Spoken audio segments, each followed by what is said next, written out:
ప్రభు నామమున మీ అందరికీ వందనాలు. ఈరోజు దేవుని యొక్క వాక్యము, వాగ్దానము.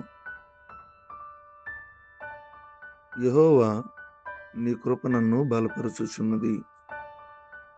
దేవుని బిడ్డలారా, కీర్తన గ్రంథం 94 సంకీర్తన 18వ వచనంలో,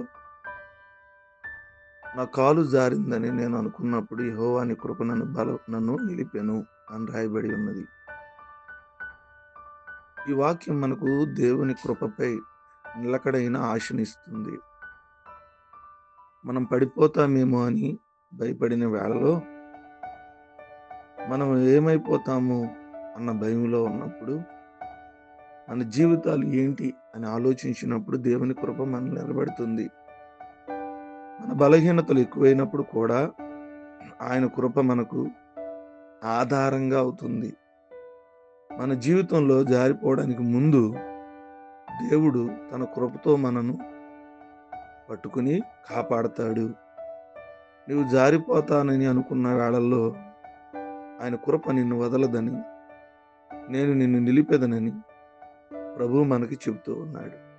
ప్రియ దేవుని బిడ్డలారా, యెహోవా ఆయన కృప మనని బలపరచబోతుంది.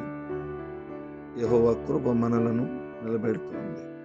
కృప కలిగినటువంటి దేవుణ్ణి, పడిపోతున్నాను, నా జీవితం అయిపోయింది, నా పరిస్థితి ఏంటి అన్న భయంలో ఉన్న ప్రతి వ్యక్తిని దేవుడు నిలబెట్టి బలపరుస్తుంది.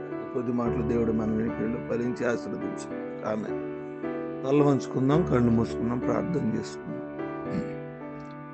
ప్రేమ నమ్మకం కలిగిన మా తండ్రి, మీ నామానికి వందనాలు.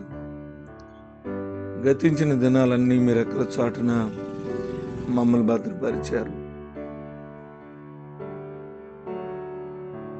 ఈ దినమంతా కూడా మీరు మాకు సహాయము చేశారు.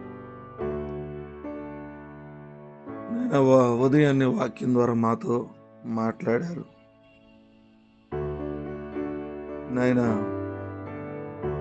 మీ కృప అనేక సందర్భాల్లో మమ్మల్ని బలపరిచింది. మీ కృప లేకపోతే మా జీవితాలు పతనమైపోయాయి.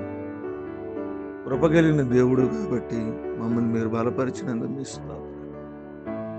వివాహ దినాలు, పుట్టినరోజులు, అనారోగ్యాలు, ఆర్థిక సమస్యలు, శరీర బలహీనతలు, ఇబ్బందులు కలిగిన ప్రతి ఒక్కరిని జ్ఞాపకం చేసుకోండి. మీ అపారమైన కృప నాకు దయచేయండి. మీ సన్నిధి నాతో ఉంచండి.